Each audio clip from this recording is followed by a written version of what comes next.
Bonjour et bienvenue dans ce 4824e Rurik en Pitch. Aujourd'hui, on va parler d'un film de taré. À chaque fois, je vous dis ça, à chaque fois, je vous mens, mais cette fois-ci, c'est vrai. Un film de malade, un film malaisant, un film culte. Et c'est pour ça que je me suis mis dans une boucherie. Vous avez ici le tourne-dos, vous avez ici l'épaule. En fait, je vais pas vous faire genre super suspense parce que les mecs qui regardent l'émission, ils connaissent quand même la thématique de l'émission. Donc vous savez que je vais parler de Massacre à la tronçonneuse.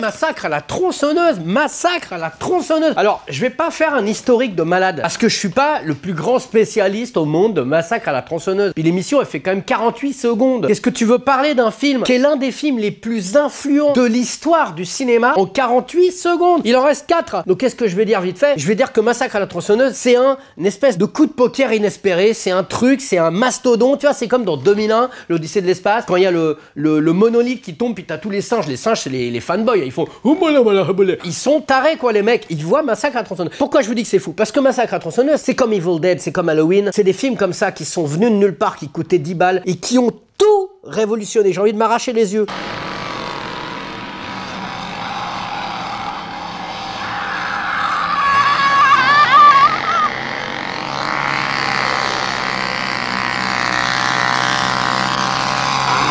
Alors, je me faisais la réflexion tout à l'heure dans le train, il y avait des vieux à côté de moi, des vieux, donc normalement ils doivent mourir avant moi, mais je me suis dit, j'ai envie de leur poser la question, est-ce que vous connaissez Massacre à la tronçonneuse? Et je me suis dit, ils vont me dire, ah oui, je connais, ou alors, ah, je me souviens, ou alors, j'ai jamais voulu le voir, ah oui, c'est horrible. Tout le monde connaît ce film. Est-ce que tu connais beaucoup de films que tout le monde les connaît? Peut-être pas, il y en a peut-être même pas d'autres. Parce qu'Halloween, il y a plein de gens, ils vont faire, non, je vois pas. On ne parle pas des cinéphiles, tu vois, actuels. Massacre à la tronçonneuse, c'est une espèce de nom, tu vois, comme les Dents de la Mer ou Psychose. C'est un nom, c'est un tatouage. Tout le monde est tatoué de la gueule de Leatherface.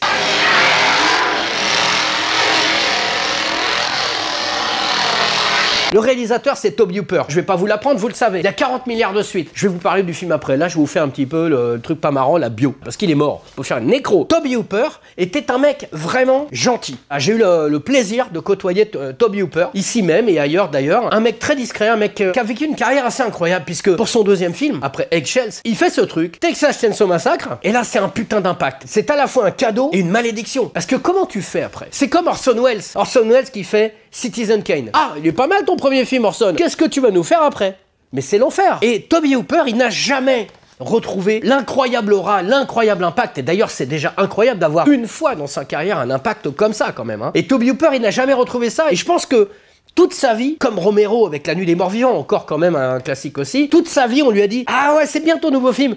mais Massacre à la tronçonneuse. On va lui casser les couilles toute sa vie comme ça. C'est un enfer. Donc après, il a fait quoi? Il a fait une suite de Massacre à la tronçonneuse vachement bien. Il a eu le courage de faire avec la Canon et tout. Un truc qui a rien à voir avec le premier. Très coloré, complètement exubérant avec Donny Sauper, taré. Un autre film. Rob Zombie, quand il a fait le remake d'Halloween et la suite du remake d'Halloween, il a fait 2 films différents. Qu'on aime ou pas les films, je trouve ça intéressant d'oser faire ça. C'est ce que Tobe Hooper a fait. En fait, c'est même étonnant que Rob Zombie ait fait un remake d'Halloween. On s'attendait à ce que Robert Cummings fasse un remake de Texas Chainsaw Massacre, parce que c'est son influence. Je vous en ai déjà parlé dans une émission précédente où je vous parlais de La Dernière Maison sur la Gauche, qui avait excessivement influencé Rob Zombie. On pourrait dire que La Dernière Maison sur la Gauche, tu le fous dans un faitout, et tu mets Texas Chainsaw Massacre, tu prends l'os du bras de ta grand-mère, et tu touilles comme ça. Tu mets ça, et tu fais pour faire une petite crêpe, et ben ça donne un film de Rob Zombie. Rob Zombie, c'est La Dernière Maison sur la Gauche et Texas Chainsaw Massacre. Voilà. Je vais vous reparler de Tobe Hooper mais dans un autre angle, parce que ces Blu-ray de western de gens qui sont morts, il y en a marre.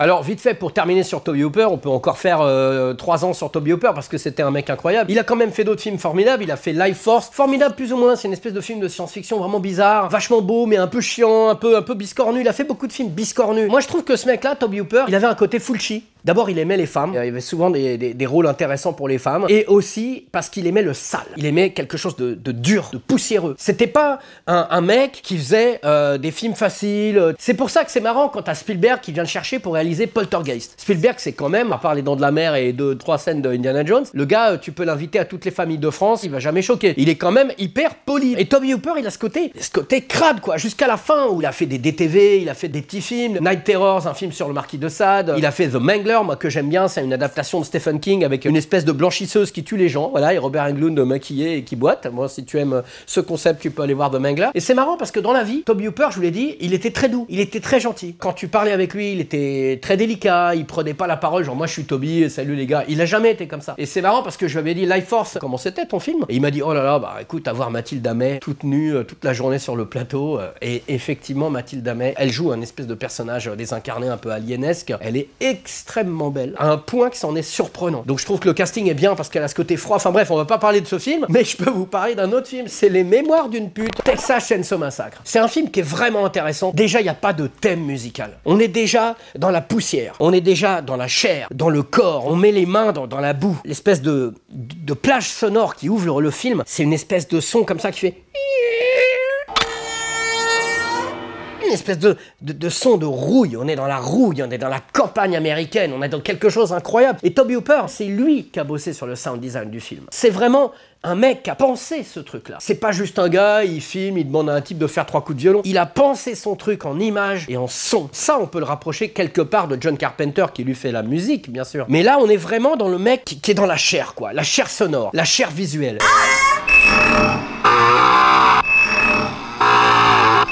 Ça raconte une histoire que vous connaissez sans doute, des gens qui débarquent dans une petite bourgade chelou et tombent sur des gens chelous. Voilà, bref. Alors il y a beaucoup de gens qui disent ouais, Massacre à la tronçonneuse, c'est hyper sanglant. Ouah, putain, mais quelle horreur. Non, c'est pas sanglant. Il n'y a pas de sang dans Massacre à la tronçonneuse. Et c'est ça qui est très marrant, c'est que c'est un peu, on en parlait tout à l'heure avec mon ami Bruno, c'est comme dans Rosemary's Baby, tout le monde parle du bébé. Il est où le bébé? Et là c'est pareil, Massacre à la tronçonneuse, ça n'est pas un film sanglant. Et Siskel et Ebert, qui étaient deux grands critiques américains, tu vois, c'est toujours les mecs pendant 100 ans, ils sont là, les mecs qui font la critique. En France, on a pareil. Ils ont écrit à l'époque un truc du style, d'ailleurs ils disaient que c'était plutôt pas mal. Oui, le film a assez d'horreur, de terreur et de sang pour... Mais t'as envie de dire, mais Siskel, Ebert, il n'y a pas de sang. Vous l'avez vu où? Mais le film suggère tellement l'horreur, la terreur, l'éventration, qu'on a l'impression de voir ce sang. Parce que l'affiche en France, faut quand même comprendre, qui avait marqué « Après 5 ans d'interdiction ». Et donc, tu étais là, mais putain, ça te faisait flipper ta mère, parce qu'à l'époque, il n'y avait pas d'internet, on est d'accord. Donc, dès qu'on te disait « On est en train d'exhumer quelque chose d'interdit », oh la vache. Et donc, tu avais cette grosse affiche, avec Leatherface, le fameux mec avec son espèce de costard, son masque à base de chair et sa tronçonneuse, multiplié, c'était vraiment d'une grande violence. Le mec arrivait avec sa tronçonneuse, et tu te disais « Mais putain, si ce mec passe 1h30 à découper des gens, ça va être dégueulasse. » Et des films comme ça, des films Rital ou américains, très petit budget, que kiffe Manard, bonjour Manard, où on découpe effectivement des gens pendant 1h30, il en existe. C'est pas le cas dans Massacre à la tronçonneuse. On est dans quelque chose d'hyper malaisant.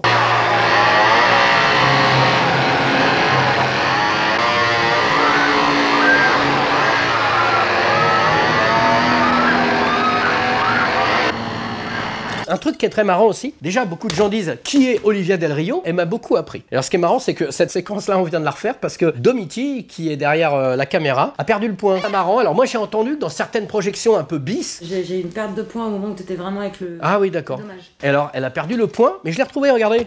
Un point. Moi j'ai entendu que dans certaines projections un peu bis, tout le monde se fend la poire. J'ai envie de dire... Non, tu te fends la poire, je vais te dire pourquoi. Toi, tu te marres parce que t'es un cynique. Tout ce qui t'arrive aujourd'hui, tu fais tes parents viennent de brûler dans un incendie. Non, il y a des trucs qui sont quand même forts quand tu les laisses te pénétrer. Hein? On est dans une époque où c'est pas évident de se laisser pénétrer, mais c'est quand même important parce que Massacre à la tronçonneuse n'est pas un film risible. Il n'est pas un film drôle. Et c'est un film qui date de Mathusalem. Tu le regardes aujourd'hui, il a encore un impact incroyable par le côté cru de ces images. Vraiment. Le côté puissant, les inventions de la mise en scène, le malaise, comme je vous l'ai dit la dernière fois, on peut pas refaire ça. On peut pas refaire. On peut pas se dire, oh, j'aimerais bien ne plus avoir d'argent, j'aimerais bien faire un film cru parce que c'est mes débuts dans le cinéma. On peut pas.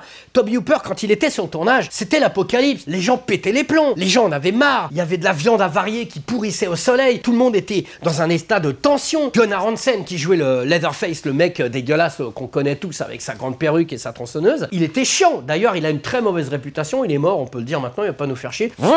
Gunnar Hansen était chiant, c'était tendu, c'était pas un tournage genre I loved it. Non, c'était pas cool. Et c'est ça qui fait que le film, il est habité jusqu'au plus profond de ses os, de sa moelle osseuse qui se situe à peu près là, tu vois.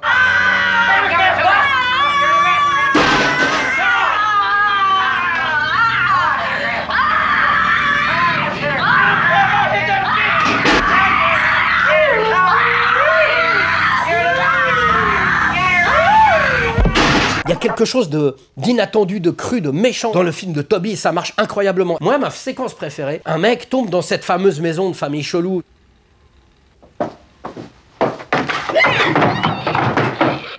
Leatherface fait pas et il referme la porte. Et tu fais ah. Et ça, c'est incroyable. Et ce qui est tellement incroyable, c'est que dans le remake qui a été fait, produit par Michael Bay, je crois, il y a une dizaine d'années, ils ont refait cette scène. Mais elle est moins bien. Alors qu'ils ont vraiment l'argent, tu vois.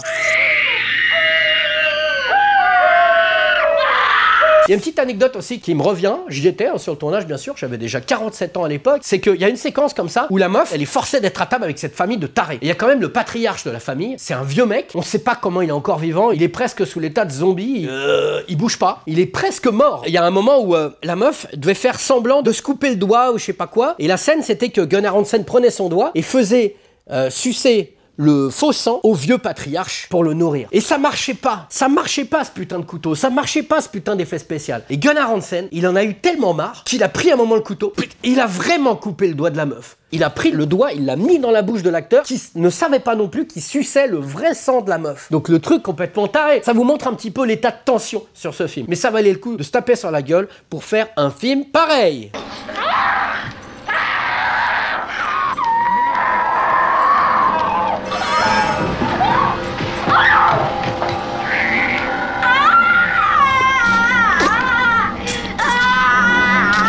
Plus horrible encore que Massacre à la tronçonneuse, ça.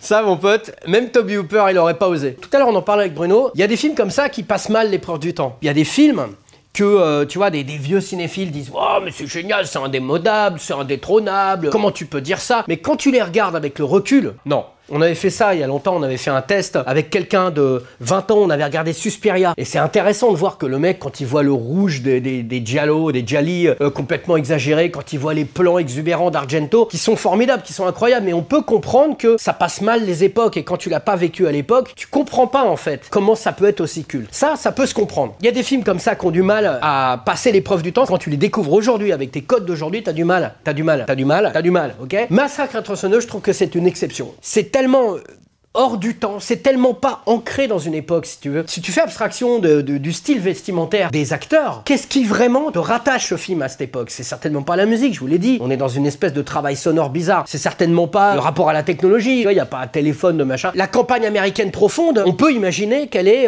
figée dans le temps. Et quand Rob Zombie fait Devil's Rejects ou La Maison des Mille Morts, personne dit « Oh, il a fait un film qui se passe en 1960 ». Ben non, il est d'avant, il est d'aujourd'hui, il est un peu intemporel. Et je trouve que Massacre à la tronçonneuse, c'est ça. Donnez-lui une chance, vraiment, regardez-le, rendez-vous compte de la puissance de ce truc, essayez de comprendre pourquoi, comment il est devenu ce qu'il est devenu, que les remakes sont souvent pas à la hauteur parce que on peut pas refaire ça, parce qu'il y avait de la magie, parce qu'il y avait de la grâce. Regardez un petit peu, imaginez le chaos du tournage, pensez à Monsieur Hooper qui n'est plus avec nous, et puis si vous voulez en savoir plus, c'est des petits bouquins de mon ami Julien Cévéon. Alors ça c'est la première partie du tome 1, Massacre à la tronçonneuse, voilà.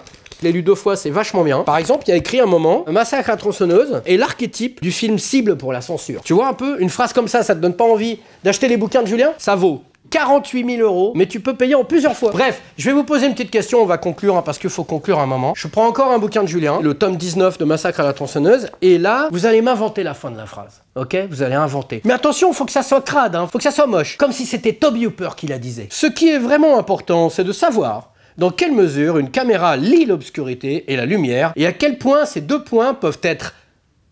Peuvent être quoi? Hein? Est-ce que tu as de l'imagination, mon petit? Est-ce que tu as de l'imagination tranchante? Cut!